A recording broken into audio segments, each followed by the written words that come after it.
specialist. If you have questions during the presentation, feel free to drop them in the chat or Q&A section. Don't worry if you miss anything. We will have the recording available to you on Evolve's website after the webinar. And with that, over to you, Jared. Sounds great. Thanks, Jasmine. And as Jasmine said, my name is Jared Sutliff. I'm a co-founder of BIM Technology Management and a senior BIM specialist. Our partnership with Evolve is a really great thing. We help with basic Revit training and functionality of the program, and that gets you ready for utilizing the Evolve plugin and what that can do to streamline your process. Beyond Evolve, we work exclusively with general contractors and MEP subcontractors, anywhere from lead coordination to MEP production, coordination services, and then also our Revit and Navisworks training as well. If you're new to BIM, we can be your guide. If you already have a BIM service, we can just be an extension of your team.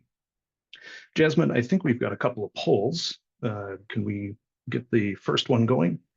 Of the attendees here, we want to know what your role is within the construction industry, specifically for this webinar being focusing on Navisworks and Navisworks Freedom, and where you're at, whether you're office, whether you're field, or whether you're actually one of the BIM technicians. So we'll give that just another minute here. Actually, it looks like we may have just about everybody signed in here. So by the looks of it here, we've got a handful of you are office personnel, but the majority for this webinar are BIM personnel.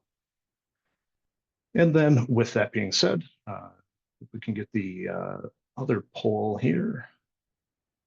And this is I'm just gonna ask about your Navisworks experience, as this webinar is focused mainly on people who haven't used it before, and specifically field team and or the project management team to utilize the models to your advantage.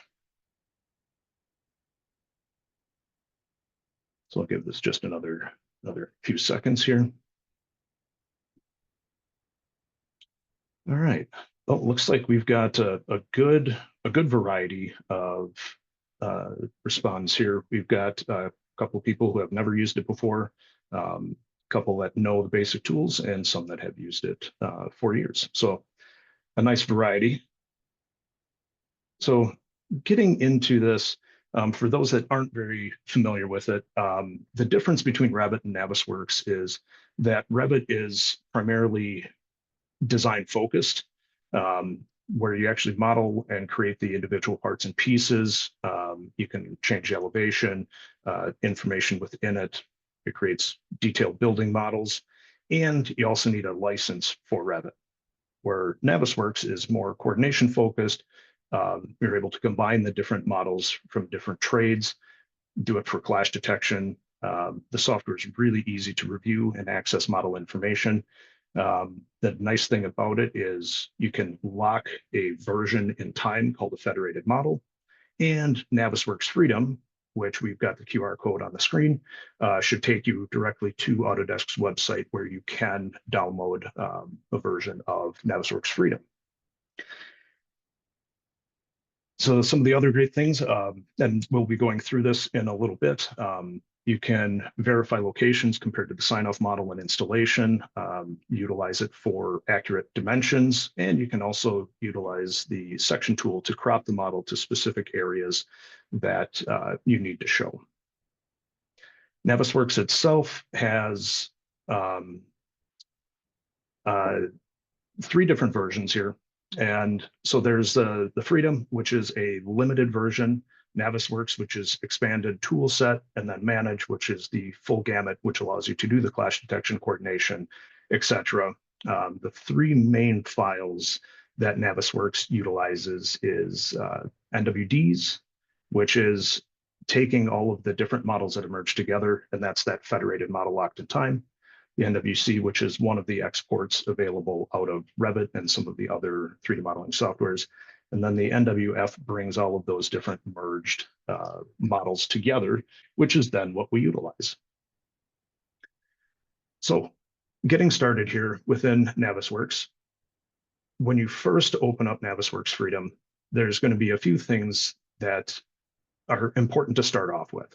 First off is going into the options editor. So under the N in the upper left-hand corner, and this window, we can expand it out a little bit. The most important thing to start off with is under interface, going into our display units. And we want to change this from meters to feet and inches fractions. And then for our display precision, you can choose any one that you want. I'll typically stick with a 1/16 or an 1/8 of an inch. So whichever one is best suited for you and what you need to utilize within Navisworks here. The other options within here, we'll be touching on it a little bit later on, is our quick properties. This is going to look kind of Greek to you at this point, but when we jump through some of the properties within each of the modeled elements, that'll start making a little bit more sense. The other nice thing too is when you have your options set up and are ready to go for your team or your company, you can export the options and then choose which of the elements you want. I'd recommend just taking them all, because then you're not going to miss anything. And then once you export this, you can share this with your internal teams, whether it be the BIM department, the field, or the office. And then all they have to do under the options editor is import that specific file. And so we don't lose anything, I'm going to hit OK here. And we're going to start off, and I have the sample model here with the evolve sample models here. So I'm just going to open up this file. And one of the things to note with Navisworks Freedom is we're limited on the options of file types that you can open. And this NWD here, as I said earlier, it's that snapshot that's locked in time. Typically, the general contractor or whoever's leading coordination will create an NWD on, say, a weekly or daily basis, depending on how the project's set up. And then that's what you can download locally to have it run a little bit more efficient. But you have to make sure that whoever you're working with creates this NWD format. And then that's just the easiest way to get into the model here. So getting started, there are a couple of tool sets and a couple of windows that I like to have open all the time, because then as I'm going through and selecting some of the elements, I'll be able to see the information that I'm looking for. So first off, I always want to have the properties window open. And so under our home tab here, we've got a couple of different things, and our properties are located here. We can also find our properties window under the view tab. And then we've got our little windows drop down right here. And this will give us all of the options of any of the additional windows that we want to utilize. I also like the selection tree, because then it gives me a little bit more information as to the files that are available within this in this NWD, and that'll help you navigate and find which subcontractor the model is a part of. I will also create or turn on the saved viewpoints. And this is important because any of these viewpoints, it gives you a location that will automatically jump back to a specific camera spot. So let's pretend you're running around and all of a sudden you're lost in space and you can't find the model at all. The saved viewpoints set up properly, you'll be able to just select that and it'll bring you back to that specific point within the project. And then I also like to have the plan view. And what the plan view is going to do here for you, I have it hidden somewhere.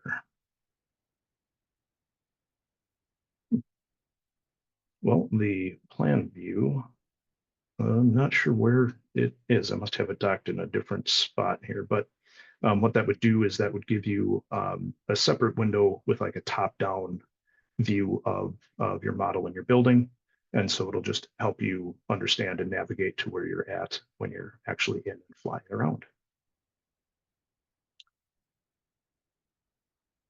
So as we proceed, there's a couple of tools, and it's going to be a little bit of a pain in the butt to get used to the tool, but I recommend forcing yourself to learn the walk command. It's a little bit like a game, and it utilizes your mouse for all of the tools. So as you can see, the little feet icon here, if you left click and hold down the left click button and you push your mouse forward, you'll walk forward. And if you pull the mouse backward, you walk backward. And if you turn to the right or turn to the left, you can see it just kind of rotates the camera. And then any one of these combinations, so as you can see, I'm able to move forward and roll around. So it's kind of like you're walking through the building utilizing the mouse. The other nice thing is it also combines your pan into the single tool here as well. So if you have a mouse that has a middle mouse button, if you depress the middle mouse button, you can see it's the pan.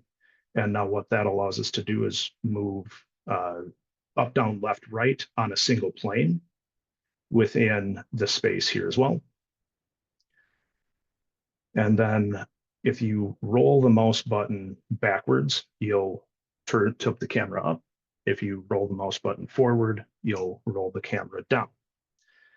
That being said, there are also the other tools available on our little quick access toolbar over here. So if you hover over, it'll bring up a little window here. So our pan, and then now with that tool selected, I'm going to left click and hold, and you can see as you move and drag the mouse around, you're able to shift and move via the pan, which is the same as the depressing the middle mouse button. We can also use the zoom window. So if we select this tool and you left click and hold and drag, you can see this brings up this little box. And what that'll do is that'll zoom into that portion of the model that you were trying to focus in on here. Our orbit command does just that. It's a specific pivot point on our building, and you can see it's kind of off to the corner of the building here. The pivot point has given me some trouble in the past. Sometimes it'll snap to a point of the model that's, say, like 10 miles away. And as soon as you rotate, you lose track of where you're at. But this is an option. I believe we even select, if you select the object, then it will allow you to focus in on that as well.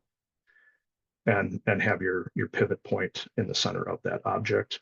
And what I did is I just did a right click here, which allows me to select a specific object. So for instance, if I come into my main room here, and I can left click and I can select this clearance zone. And then with my orbit, you can see it kind of centers in on that selection. The next one is look around, which is actually pretty nice if you've got yourself into a room, say like the electrical room here, and you select your look around command. It just rotates the camera on a swivel, so you can really get an idea and a sense of what's going on as if you were standing in that room specifically. And then the last one here is our select, and what that'll allow you to do is to go through and you can use your select. Instead of right clicking to select the objects, you'll be able to select each of the individual components within your model with that. So with our walk command here, I will go back into our starting view. And if you happen to have multiple monitors and you want to free up the space in your main window here, any of these additional tool windows, so long as they have the pin command. So it's an auto hide. And if you have them unpinned, you'll see it just puts the tab on the side. If you have that where you pin it to your main window, you can grab the title here as well. And then now that brings this into a secondary window that I can bring off to a different screen. If I want to place it in a different part of the window, I can do that as well. And as I left click and hold, you can see that it gives me some options here as far as these little icons, and then it shows you the size and the space that I'm able to do that in. And if I go to the center here, it's just going to leave it as a free secondary window. So in this case, I'll leave my selection tree tied to the left-hand side. And same thing with the properties and the save viewpoints. The other nice thing that you can do as well, if you want to have them all grouped together, if I come over to my properties here, you can see I can tie them into just this secondary properties window. So if I want to have them side by side, I can. Otherwise, if I hover over the top, it'll actually put them into individual tabs that you can bounce back and forth. So it's great that it gives you the options and the flexibility to set this up exactly how you want, which makes sense to you, and give you the tools that you need and that you utilize most often. And as you can see, when I brought my selection tree over, it still kept the properties tabbed together with that. And to move that is all I have to do is grab the tab there, and now you can see it be separated out those windows. And I'm just going to dock this back over here. So now we'll jump into the individual models that we have here itself. So this is that Navisworks document, NWD, that I spoke of earlier. And it is combining these individual Navisworks cache files that were exported from Revit. So within each of these, I can select one of these and it'll highlight everything that's involved within this specific NWC. And you can also hide these elements, which in my selection tree here, I right click and I can hide. So that allows you a lot of flexibility to be able to turn models on and off if you need to see something specific or be able to find a location within the building, let's say like the electrical closet, if you don't have any viewpoints set up for it. And then once you feel like you're pretty safely in this electrical closet, then what you can do is you can right click again and just use the same hide command or Control H. And then now that turns the sample model structural architectural back on. And same thing goes with the EM and the EE, so the Evolve Electrical, Evolve Mechanical models that we have here. The coloring of the models that we have here, this is all done within Navisworks Manage. And so if the colors haven't been adjusted before the NWD is created, it'll just be the standard textures and materials that come out of Revit or the 3D software program that you utilize to create the export from. So you may see this may be quite a bit different. Oftentimes, general contractors will have what's called an appearance profiler to color code the different systems accordingly. So for instance, in our case here, I'm going to use my selection. I'm going to select this pipe here. And you can see that it's bringing us to, it'll automatically open up all of the different subcategories here to where this specific element resides within the different categories of the export. And so we don't have a ton of information up in our properties right now, and that's because it's selecting just a very specific element. So if we go up one more level to the main element here, now you can see in our properties window, we have a lot more information available to us. And this is where utilizing the model to your advantage is great, because any of the property information that's put in, say, Revit, that'll come out in the element here itself. And so you can see we have these properties. And so these are all the different specific elements within Revit within this pipe itself.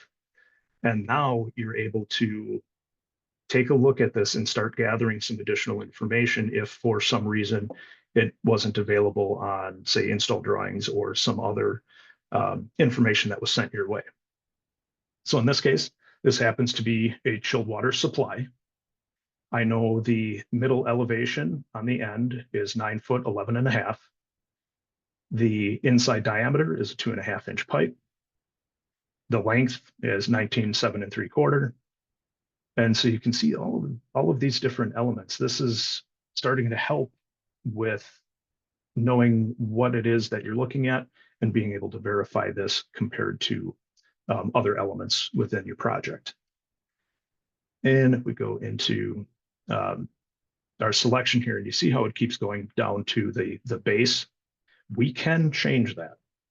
And so if we right click our selection, actually this might even be, my apologies, I'm so used to using Navisworks Manage that you're able to set up what you select when you do select an object. Could be that I need to do it here. No, okay. So just keep that in mind as you're going through. If you're not seeing the elements that you want in the properties, it will be in your selection tree. And then just make sure that you have the proper part of it so you can get to the element. I touched base a little bit on the properties here. There's also an element that you can use within your options as well, the quick properties. And so these definitions here that we have, the category is the tab, in this case, of the properties of the item that you have selected. So with these quick properties, once they're set up for your department or your company, and then when you export these, this will go across. So you could set up your options for, say, the field, and you could have it set up for like the BIM department if they want to have different quick properties. So as you can see right now, the category is going to be item and the property is going to be name. So if I go into my item, the property is the name. So with the quick properties, it's going to pull this. If this isn't really descriptive and it's not what you want to see, then we can adjust and change that. And what the quick properties are here, if we do turn them on under our home tab, if you hover over an element, it brings up this little kind of sticker window and it gives you that additional information. The little sticky window won't stay there forever. It'll hang out for a while and then it'll eventually disappear. But then any element that you hover over, you can see it'll bring up that specific information. So if I'm interested in mechanical pipe or supply and return here, what I can do is under my options, I'm going to change the category because I don't want the item. I actually want it from the element. So my category now is going to be element. And then now my property is what's in this column here. And so I want to have it be, in this case, the EM service name. So when I'm in here, if I just hit E on my keyboard, it'll bring you down to the E category. And so EM service name. And as you can see, there are a lot, so it might take a little bit to get into the into exactly what you want it to be. And I also want to know the bottom of pipe, let's say. So I want to go into element again, and then bottom. So element and bottom. And then if I want to add any additional information, which in this case I do, I can go to add element here. And it's going to add another one. So you can see it saved my element service name, element bottom, and then added it to the top here. And in this case, I also want to know the diameter as well. So I'm going to go into element and we're going to go to diameter. And there are a number of different ones that you can see here. And that's based off of the different models. So we have the EE, the electrical model, the EM, mechanical model, and then the EV, the overall architectural sample. So it may be a little testing and practice here to figure out exactly which one is giving you what you want. Sometimes it works without any issue. So now that we have those definitions set up, I'm going to hit OK. And then if I hover over, you can see that I've got the chilled water supply and I've got the bottom. So it happens that um, my diameter isn't the correct diameter. So if I go back into here, and if I change the diameter to, let's say, the first one now, and we hover over, so that's not it either. So when setting these up for your individual department or the field, if you create an NWD of just your specific trade model, then it'll limit the number of properties that are available, which is going to be helpful when dialing in your quick properties for your field teams.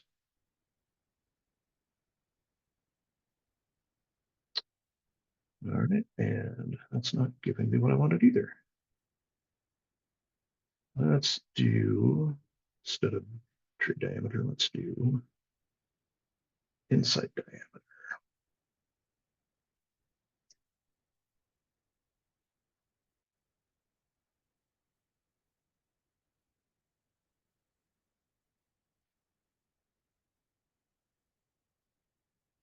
And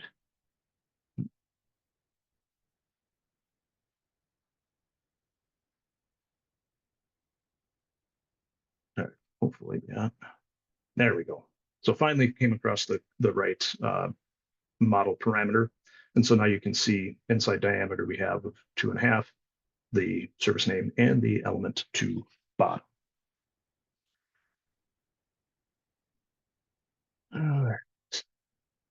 So any questions thus far? I know I'm throwing a lot of information at you for those that are not very familiar with Navisworks and how it all comes together. Take questions now, or if you want to hold them till the end, I also can cover specific items as well. Looks like no questions at this time, but feel free to add your questions into the Q&A and we will get to them. So I'll reduce the size of my windows here.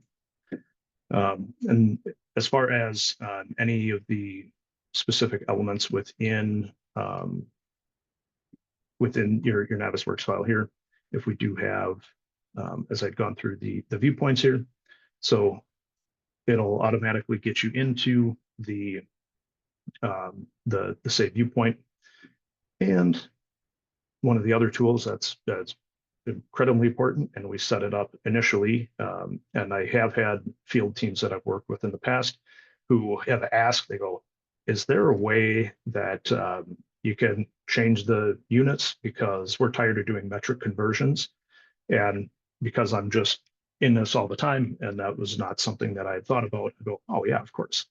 So instead of it being having to do the conversions, that's why it's important, and I have you set that up the very first thing that you do. And there's a couple of different measuring tools that we can do. You can do single point to point. You can do multiple points. You can do a line. You can accumulate the total length of the distances that you're selecting. You can also get a specific angle of your 3 points. You can start defining and getting areas. And then you can also the display coordinates for a single point. I often use and stick with the point to point, because as I'm doing coordination, I may need to know the difference between the X, the Y, and the Z. And in this case, since I'm utilizing the points, as you can see here, the X, Y, and Z pop-up window here. So my straight line to line is 9.6, but we know that's not the elevation to the bottom of the fixture, because we have our X, Y, and Z dimensions from the point to the point. It's kind of hard to see here, but actually that was a pretty good set. So you can see the dashed lines here that show where each of the individual dimensions are coming from. And so it's a great way to verify if you need to check out, say, like sleeve locations, or verify the height based off of the coordination. You can use the dimension tool, or once again, the properties here as well. and it should all match. And in this case, the elevation from level is 10 foot 12 inch, so 11 feet. So that happens to not be to the bottom of the fixture itself. It's to the top up here. So let's do a quick check. We do have a question in the chat. Yes.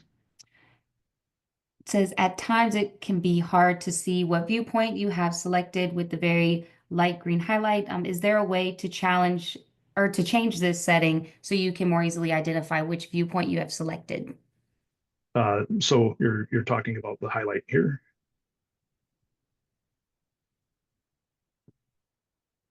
Yeah, because as soon as you move away, it will unhighlight that the viewpoint that you're in, because now you've moved away from that specific camera location. So I don't necessarily have a good way of maintaining the highlight on in the viewpoints as far as which area you've been in. One thing that this actually probably is just a manage. Yeah. In manage, you can create folders like you see here, and then you can organize the viewpoints within each of those folders so that you can have, let's say you want 4 or 5 viewpoints of this specific closet. You can get those created, put those in a folder and say room number, A52, and then you'll know that that's that exact room number that you have. We also have a second question. How can I use this to communicate with my BIM team more effectively? Am I able to mark up issues? Unfortunately, with Freedom, you're not able to mark up issues. There is the comments window, but within this, I haven't used this a whole lot, unfortunately, because I almost exclusively use manage. So that's how I'm able to relay a lot of that information by creating viewpoints or utilizing some of the other tool sets that are available that are plug-in to Navisworks.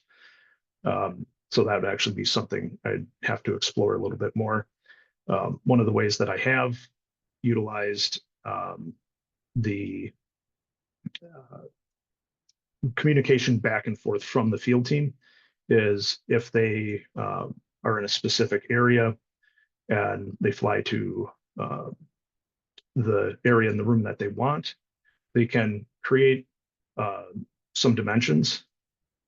And then what they'll do is they'll do a screenshot of that specific area and then send that to me with a description of the questions that they have, or even better yet, instead of going back and forth between like emails and screenshots, I prefer actually hopping on a call or heading down to the field and sitting directly with the foreman to resolve a number of the issues right there with their direct input instead of trying to work and make some assumptions. Screen shares often work really, really well because we're looking at the exact same thing. You're able to ask the questions as we're viewing a specific area and allow us to get through those that way. We do have 2 more questions if you'd like to continue on that, or are you okay to answer these 2 regarding BIM 360 and Autodesk Construction Cloud? Yeah, we can take those.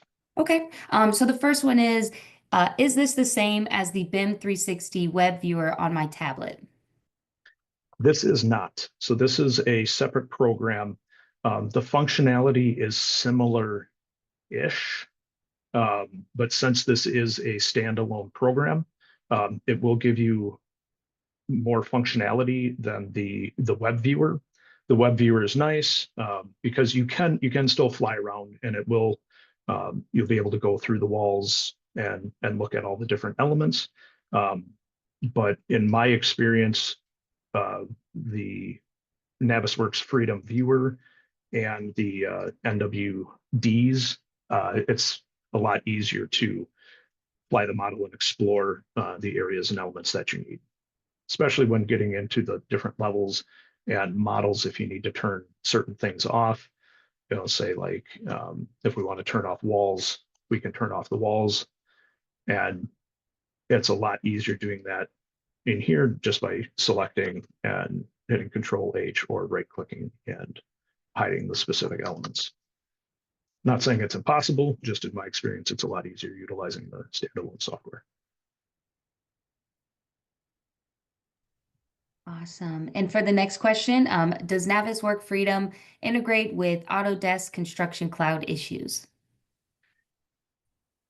That I don't know how to answer that, unfortunately. Once again, that's my primary experience with Manage. I know Manage, there's a collaboration tab, which then allows you to turn on the issues themselves. I think that would be an excellent addition if Autodesk would add that to Freedom, not to say create issues, but at least to view them. I think that would be an awesome change to Freedom. It is unfortunately lacking. I do understand why, but there are some minor things that I think would really improve the overall experience with Navisworks Freedom, i.e. being able to create your viewpoints. So in the from the previous question about being able to share the information from the field team back to the BIM team, if you'd be able to create your own viewpoints and then export those, I think that would be an excellent way to merge the tools for those specific teams much better.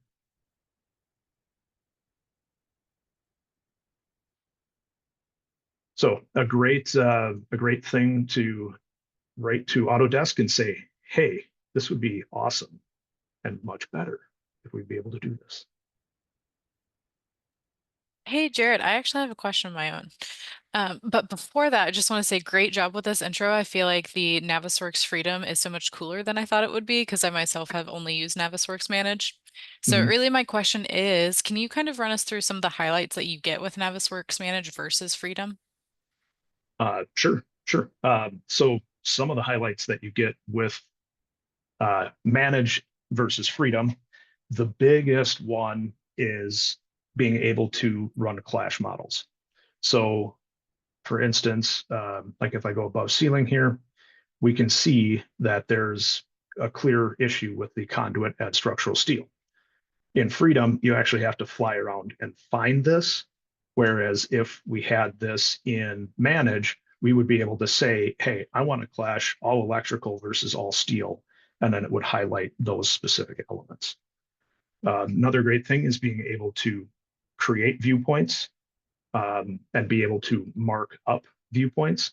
So I would actually be able to put text on the screen. I'd be able to draw arrows, lines, circle items.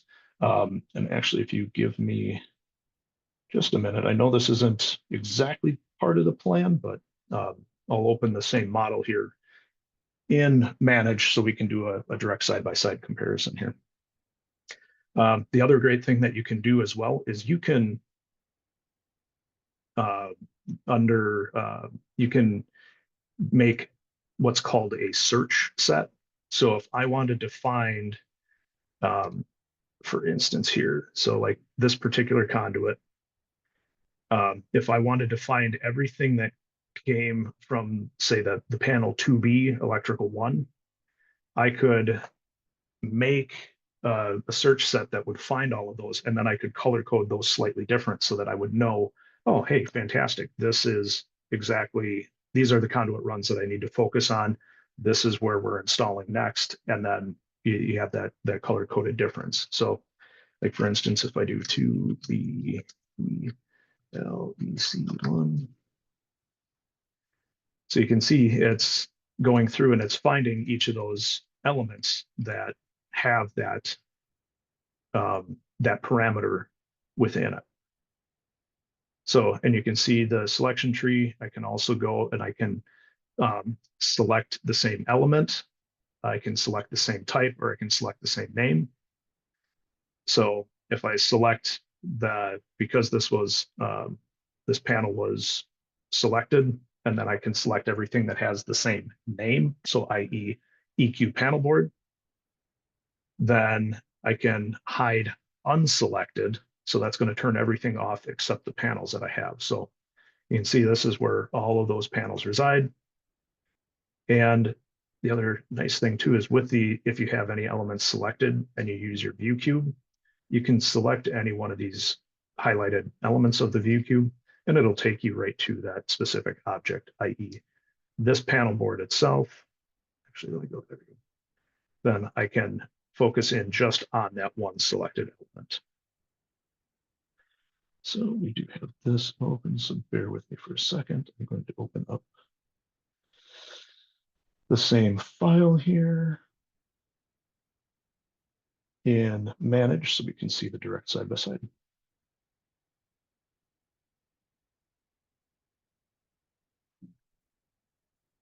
Okay, so here we have manage. And as you can see, there's a lot of additional options up here. So when we were talking about the ACC issues, this is the coordination tab, and then you can go into your manage issues. I happen to have it open tabbed over here. So that's how you can go through. If you use other plugins, namely like the BIM 360 glue is actually old and has been replaced by the coordination. Bluebeam. So there are a number of different options. The search sets. So like for instance here, if I only want to find, and I set these up previously, they didn't come with, so this is some of the background work that needs to happen. If I only want to see the supply duct, I can select that. And now I can see in my selection tree here, everything that is the supply is selected. And then if I hide unselected, we can see this is our supply duct in the sample model. Some of the other things, so how we get the search sets is our find items. So as we saw in Freedom, this is my only option here for finding items. Where in manage, I actually can go through a specific model. Once again, all of these different property categories, or the different categories, the properties, conditions. So if I want it to contain equals not equal, etc., I can change that. And then the clashes itself, this is where we can create like electrical versus structure. And then the one thing that you do need to make sure that you have on is your models, because if I'm clashing against nothing visible, there's nothing to clash against. So that's important to have all of the models visible within your view here. And additionally, with the search sets, I can actually set up my sets. So I can go by, so like say for this case, I want to do electrical versus structural steel. I'm doing my full model versus my search set for steel. And then I can run this test and we can see there are 28 clashes. So like I said, that's some of the big differences between Freedom and manage. Addition to being able to save viewpoints, import, export viewpoints. We can add files, where Navis Freedom, you can only open an NWD. In this case, I can bring in a number of different model types between NWCs, IFCs, OBJs, point clouds. There's a ton of different file types I can bring in.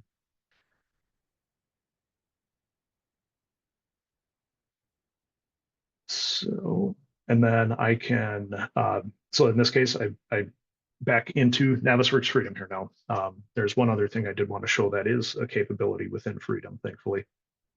So I've got everything hidden. So instead of trying to find and select each of the specific items, there's this unhide all, which brings you right back to having all of your objects unhidden. So I'm just going to back out here. And let's say I don't need to see, like I want to see like the overall of like the first floor without all of this, the second floor visible on here.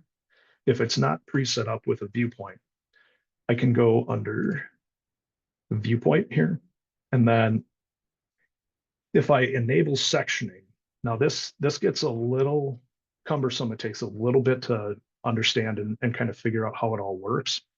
Is there's a couple options. I can do a planes based, so you've got your 6 sides of your cube that you can move independently, or a box. And if we do a box, you can move all of them together.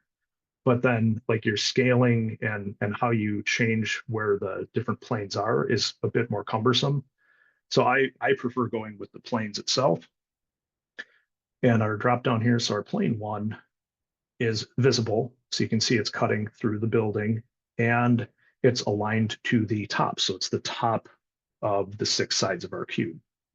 So within that, we've got our tools where I can move. And so if I select this, since it is our top, I only want to move it up and down. And as you can see, it's slicing through the building really nicely. So I wanted to see below first or below our second floor here.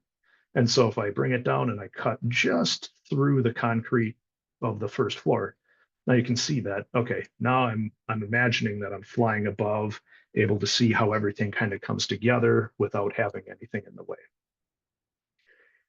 Oftentimes, if it's not quite set up properly, your section cut will be way off into nothing. So let's pretend we can't see that. It's like, oh, well, that's great. I can go through and I can turn off my top plane here. And then what I can do is I can use my selection tool. I'm going to select the roof here. And what I can do is I'm going to fit my plane, my top plane to the selection. And so when I hit that, and then if I turn my plane back on, you can see now my plane has been aligned to the section or to the object that I had selected. And so now I can bring it down. So if at any point any of your selection or your section planes have been just kind of off in the middle of nowhere, that's the easiest way to bring them to exactly where you want them to be. And conversely, we can turn on our other planes here. And so if I select, I've got to make sure I'm selected here to adjust. So my plane 2 is the bottom. So you can see it's cutting the building, just looking the other way from bottom up. And then same with 3, 4, 5, and 6. So if we go into 3, you can see it's our front. And if we are looking at our view cube here, our front is pointing away from us. So if I bring this away, you can see it's showing the building there. If I go to the back, we're at the back, so it's cutting. And so now we can bring it that way, so on and so forth. So we can use a combination of these section planes to be able to see different parts and elements of the building. And the fit selection, you can use that for any of the individual planes that you have as well.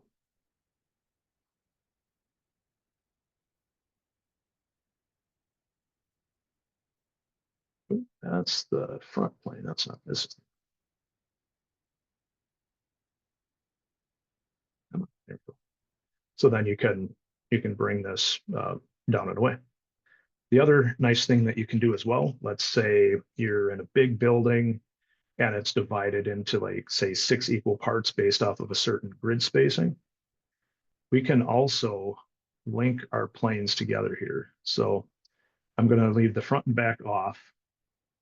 And I want my right and left plane to be, let's say, oh, this is 20 feet apart. If I link my planes, now as I move them, it moves them together. So you can set up different chunks within your building. Any other questions at this point? And there's one other thing that I am going to show. So while other questions are being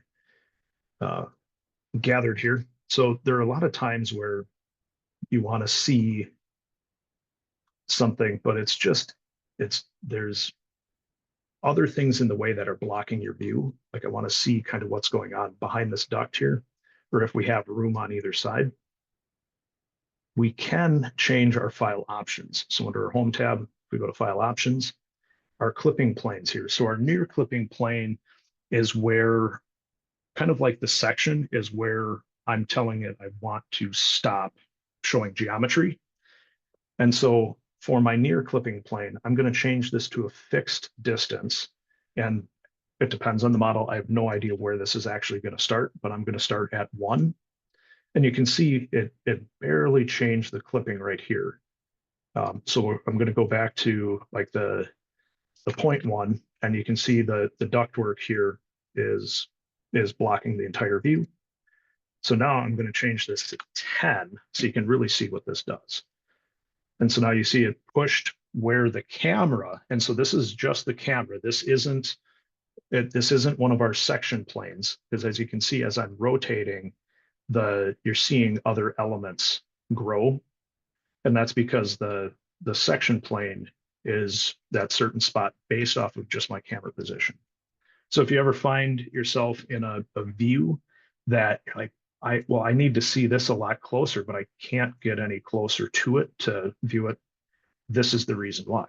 So just remember your file options and change your fixed distance. In this case, I'm going to drop it down to 3. Well, now it's like, holy cow, where did I go? But that's because our section is our clipping plane for our camera is much closer to the camera. So now you can see we can get into this and see what's going on here a lot closer.